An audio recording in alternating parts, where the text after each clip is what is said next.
Hey, you remember that one time when the Avatar turned into Fishzilla? Fishzilla? Oh no. Oh no. Oh yes! Damn you, Roland. Uh-huh. Yeah. Uh-huh.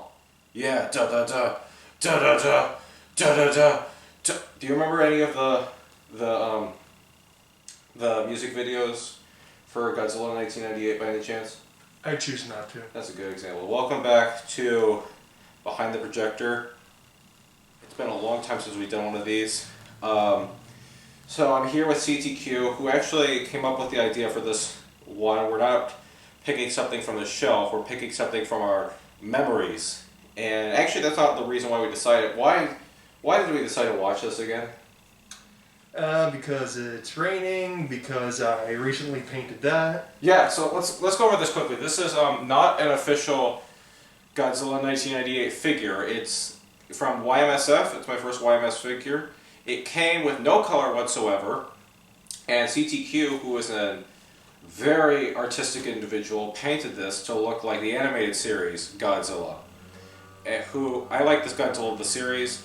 I actually like Zilla as a character. For the sake of argument for this video, we will refer to the creature as Godzilla, except when we talk about Final Wars.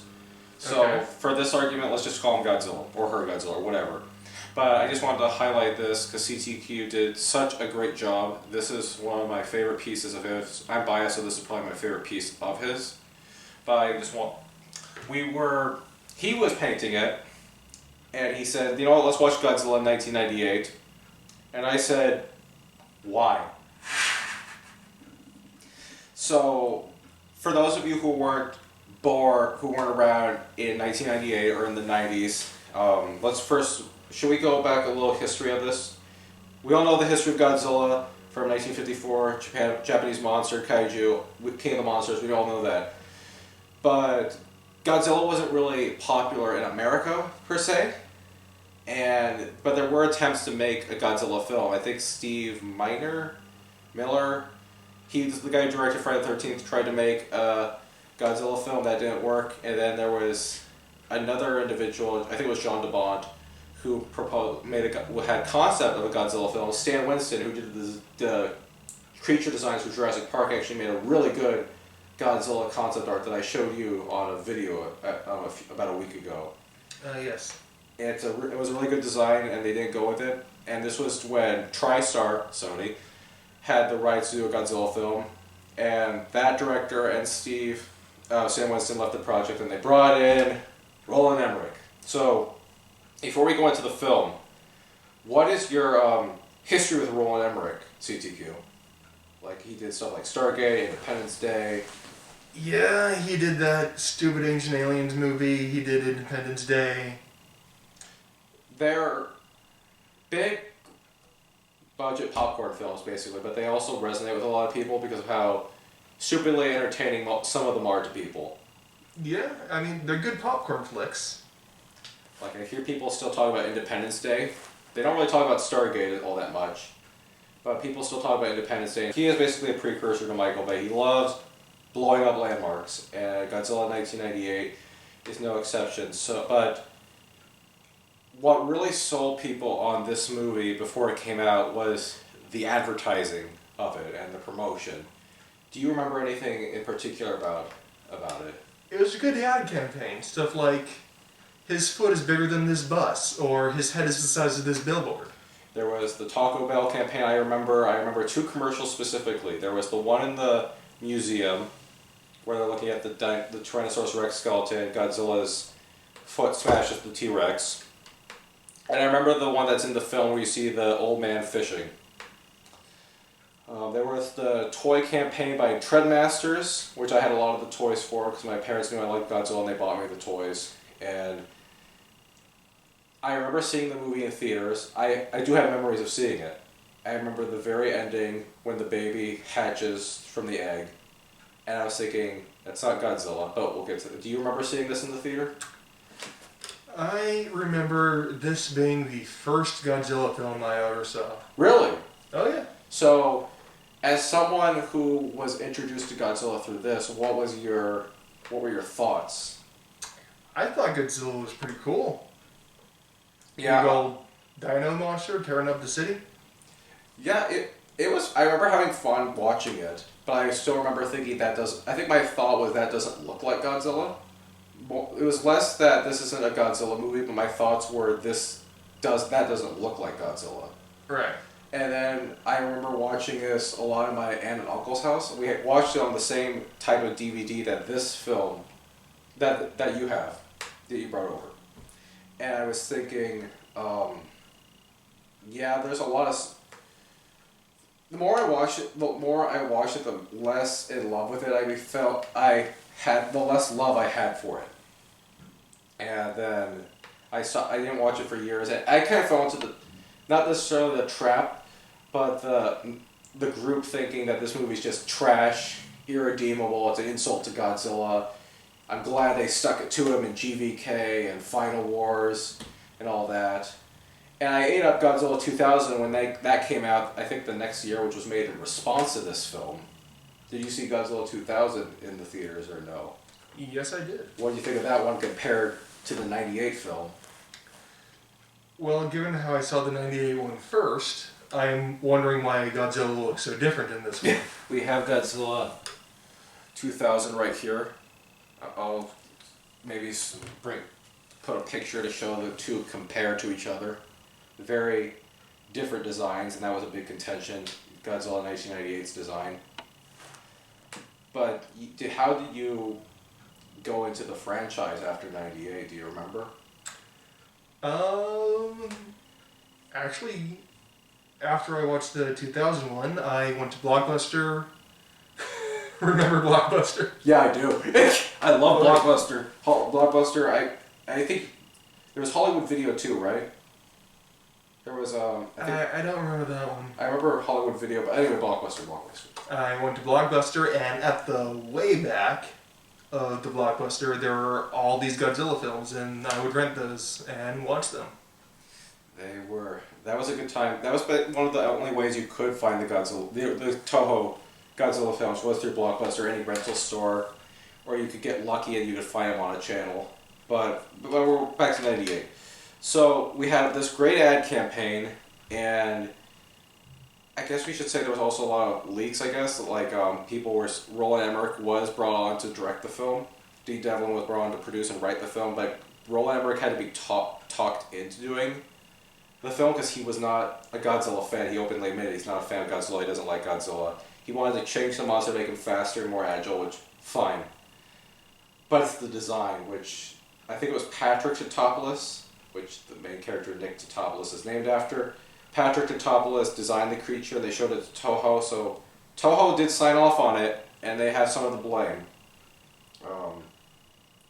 But the film came out, we just watched it again.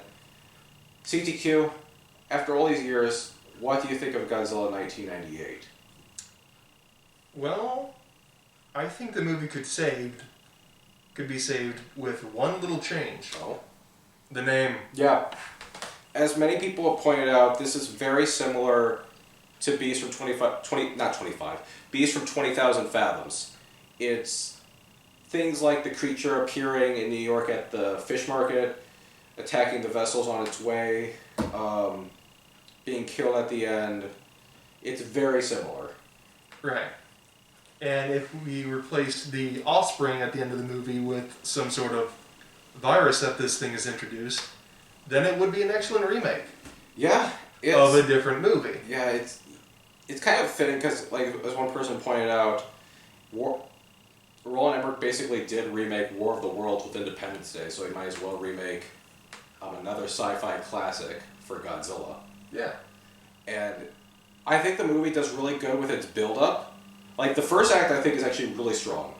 Mm-hmm. Where you don't see... I love the opening title sequence, where we shift the blame of Godzilla's creation to the French instead of America. I like all the stuff. Did you catch the Kobayashi Maru? I think it's the Kobayashi Maru, the name of the ship that Godzilla first attacks, which is a Star Trek reference. Right. But all this, there's a lot of also good practical work that I forgot was in this film. There's miniature sets. There's miniature robotic Godzillas. Not talking about the little baby Godzilla puppets, but there's actual little scale Godzilla heads. Yes. The ships being pulled down are miniature, not really miniatures, but they're like set pieces. And then everything else kind of sucks. Yeah, the CG doesn't really hold up that well. There's like one or two shots that are fine, but that's good. But I think you pointed out one where you said he looks kind of fine, but most of the time we're like, yeah, it's not the best. Yeah, and that's the thing about a guy in a rubber suit. That's timeless. That's always going to be a guy in a rubber suit. Yeah, you can make fun of it all you want, but it's still cutting edge CGI in '98 does not stay cutting edge CGI. Yeah, like for example, what can I say? Actually, no, I was going to say Jurassic Park still, which is kind of telling. Jurassic Park at '93 still holds the test of time. Yeah. This came out around the same time. I don't know where I was going with this. But I think there's... Well, hold on. Yeah, go ahead. Is it that we think Jurassic Park's CGI holds up because that's a better movie? Or is the CGI actually better? That's a good point. But I think Jurassic Park utilized maybe the limitations of the technology a bit better. Like, most of the time you see the T-Rex, for example, it's in the dark or it's raining. The one in the dark when it's raining was a puppet.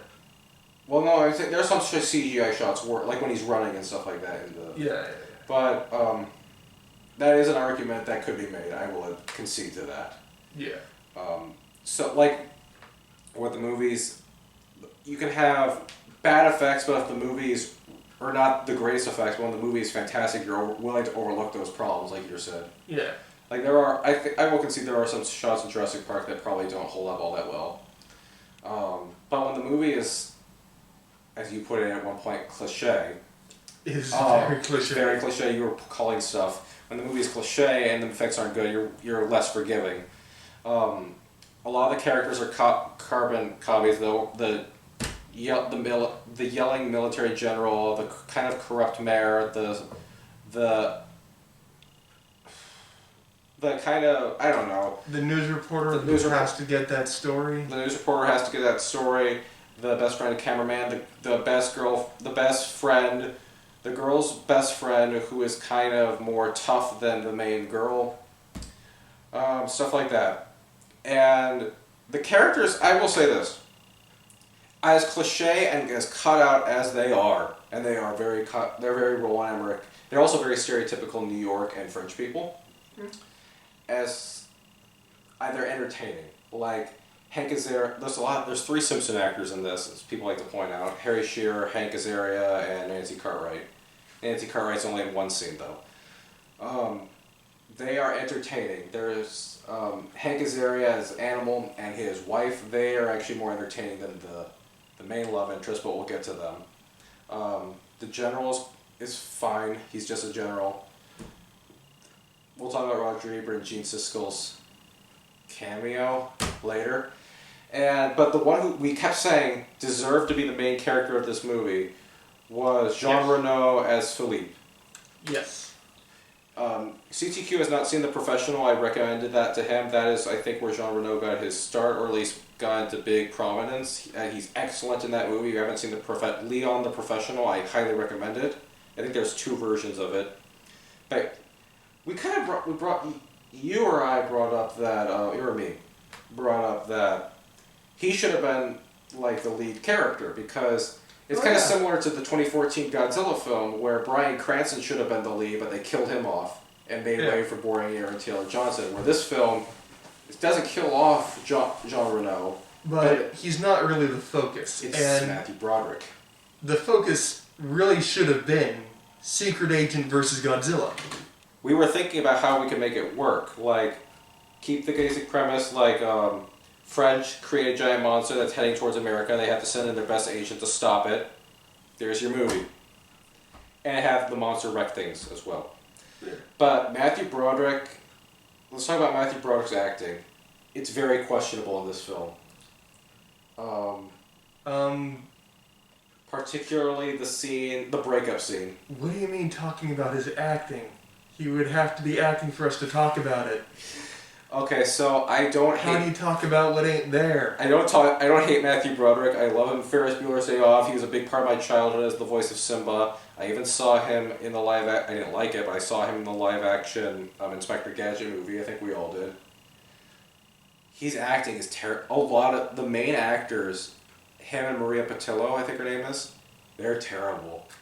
I mean, his acting might be terrible if there were any acting to speak of. Okay, let's just There's say. no acting there to be bad. How about He's just reading lines. how about his line delivery then is terrible. Yeah. His line delivery is god awful. Like this, we pointed at, people have brought up the scene where he's like, "The tape, no one, oh my god, she took it." That scene is bad. But the one that you and you highlighted was him, the breakup scene between him and Audrey. Yeah, and the rain in the cab. They have no chemistry. It's bad. I know. It feels like he doesn't care, but the scene is played like he's supposed to care. Yeah, it's supposed to be mad. That's the emotion he's supposed to have. But he's absent. He's supposed to be mad. He's supposed to be hurt. Instead, he's just delivering his lines like, "You betrayed me." That's a lot of fish. That's the line everyone goes to. But I like, other than those two, I don't like to be mean. I don't normally talk about bad acting in movies. But dude, this is terrible. For a big budget summer movie, this is really questionable. Yeah, I've seen fan projects with better acting in them. Yeah. Okay. Before we get to Godzilla now, you're not as familiar with you're familiar with Roger Ebert and Gene Siskel, right? Yeah. Yeah, they're. I feel like people like. I'm gonna go on a tangent for a second. People like to shit on critics. Like I see comments where like people are like, "Oh, who cares what the critics say?" You know why you should care what critics say? People like Roger Ebert and Gene Siskel. They made movie criticism fun and interesting and fascinating. They were pioneers of film critics. Mm-hmm. They also didn't like Roland Emmerich's films. So Roland Emmerich decided, out of spite I guess, to make two characters literally called Ebert and Gene. And they made them look like Roger Ebert and Gene Siskel. And one is Mayor Ebert, and his slogan is the thumbs up, like Roger Ebert and Gene Siskel do. And Gene Siskel will do the thumbs down, and that's what Gene does in this movie. And they make the mayor and his assistant inept buffoons. And Roger Ebert and Gene Siskel did comment on this, and they talked about how it was petty, and they didn't do the bare minimum of have the Godzilla eat or squish them. Okay, hold on. Yeah. You're calling the mayor an inept buffoon, but how the hell do you deal with the Godzilla in your city? Okay, maybe inept buffoon is the wrong phrase. How about glory-seeking mayor? A little better, because he was talking about at the beginning how I brought down the crime, I brought down the and then he's like, we can use this to say the mayor destroyed Godzilla or something like that. Yeah. What did you think of Gene? So you're not, but say you're Roger Ebert and or Gene Siskel, and you see this movie that's not necessarily the best, but you see how they betray you. What would your thoughts be? I mean, my thoughts would be pretty much, what a wasted potential. You put me in a monster movie and you don't get me squished by the monster? Yeah, that's like I said, the monster. It's like authentic New York accent right there for this video, sir. It's one of my favorites, right? Okay, we've put this off long enough. The movie is you would say kind of a fun monster movie, maybe not fun, but an okay monster movie. It's a decent kaiju film. But it's not a Godzilla film. Yeah, we'll get to the why it's not really right now. First off, let's just talk about the design. You can go first. Well, the design is a lot sleeker than your last Godzillas, where a proper Godzilla is a chunky boy. Yes, all like right? big thunder thighs. He's hefty. He's large. This is emaciated. This is thin. This is gangly. I mean, I know they wanted to go for a faster creature, but I mean, still. I think you could make him fast, but maybe not as slim. I don't know. It just looks too T-Rex to me, which, again, this will this came off Jurassic Park, and the baby Godzillas are very inspired by the raptors. He doesn't really have much of Godzilla's attributes, as most people brought up. Like, the fire was in 2 scenes, and it was added in post because there was fan backlash when they learned he wasn't going to have it. Mm-hmm. He's not indestructible. He gets killed at the very end. And he just doesn't look like Godzilla, really.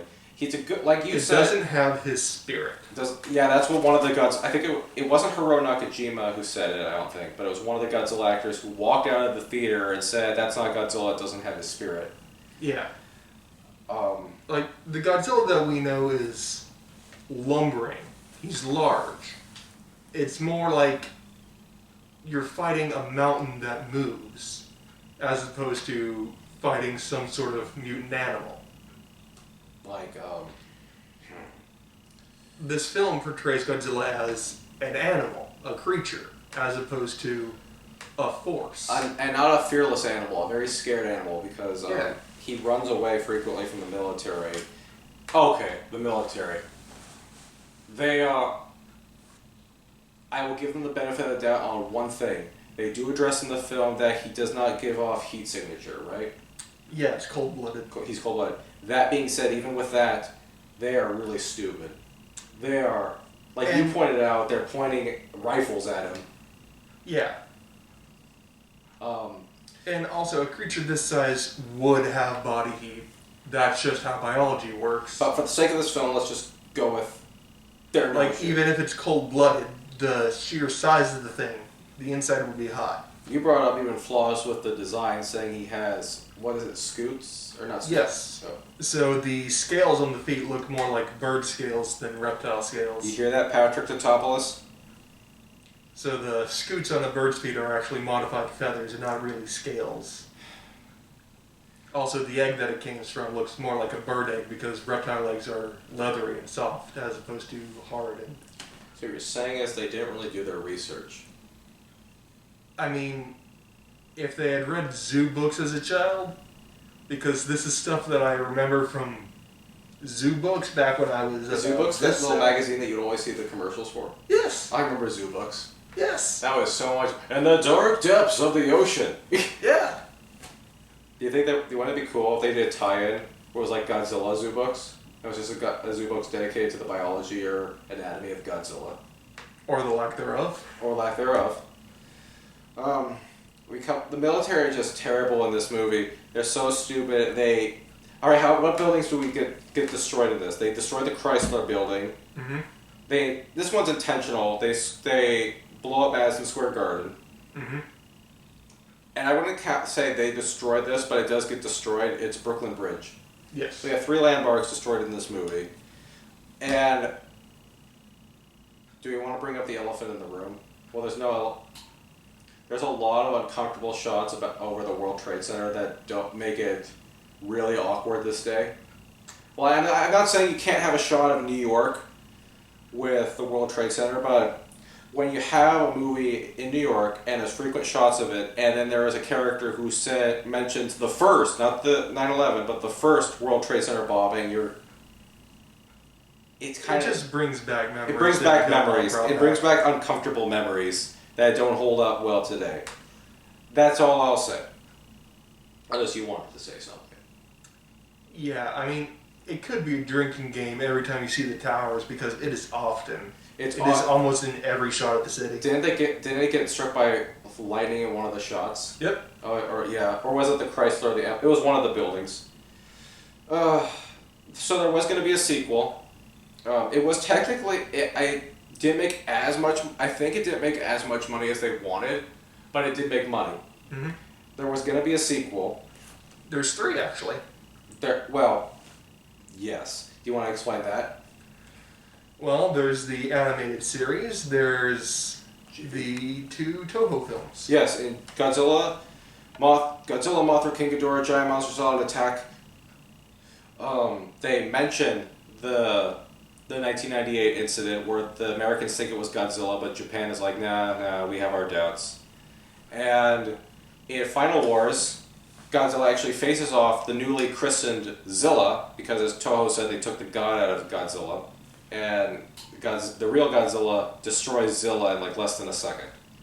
But there was going to be an official sequel, which I read the plot outline to. I might have to go in more depth on it in like a podcast or on a video or something. I want to talk about it, or at least go over the whole plot. But the basics is it was going to be like the series. It takes place immediately after Nick sees the last egg. It imprints on him, and it was going to swim away. The thing is, it was going to pick up at, I believe, I'll simplify it. Not Godzilla. Nick and Jean Reno's character Philippe, he was going to come back, go to Australia because they tracked down Godzilla and a new horde of baby Godzillas there.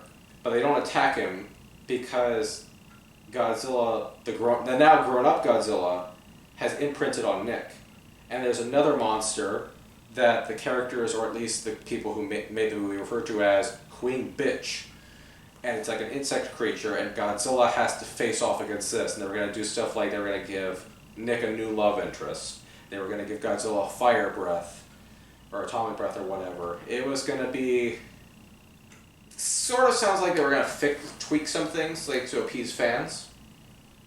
And it sounded interesting. It's kind of like the situation with The Rise of Skywalker and the Duel of Fates scenario, where you read the plot outline, you think this could be a good movie, but you're in the world of what if. Yeah. Not the show, What If, but you know.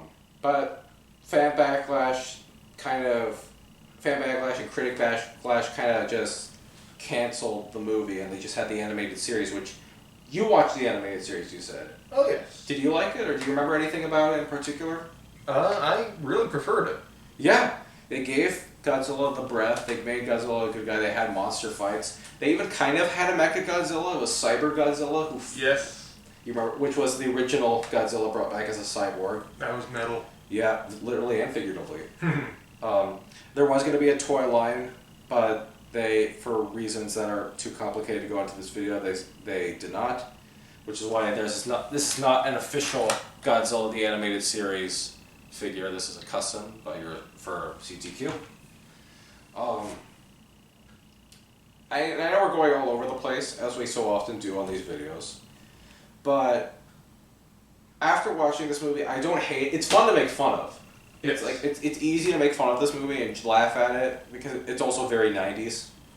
Like it is very a very stereotypical movie. Very like the characters are very stereotypical. The plot is kind of stereotypical. CGI is pretty dated. We've talked about how it looks like a sci-fi channel movie with the effects. That being, and of course, not a Godzilla movie. It's not a good Godzilla movie. That being said, it's fun time watching it. It brings back a lot of nostalgic memories. And we got Godzilla 2000 and Godzilla Final Wars out of it. Yes. Yeah. Do you have anything to add? Because I don't really... It is what it is. It happened. Almost every movie reviewer on YouTube has talked about, in some capacity, Godzilla 1998. That's a lot of fish. Has been memed to death. It has. But like, let's be honest, it was a lot of fish, though. It was. It really was. And so much so that they did it a second time.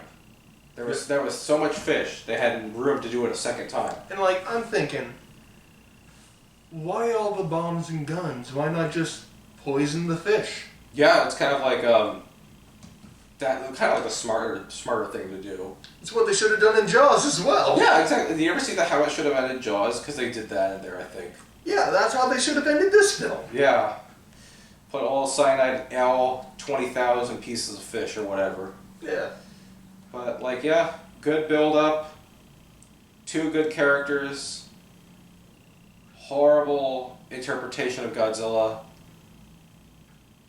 Good monster design, not good Godzilla design. Yeah. Wasted potential. We eventually got the 2014 Godzilla, which was better. I know it was better, but it still had its problems. Do you have anything to add, CTQ, to Godzilla 1998? Also known as Gino, Godzilla name only, also known as Zilla. That was another thing, they called him Gino for a while. Yeah. I mean, no notes. No notes? Well, Good night, everybody.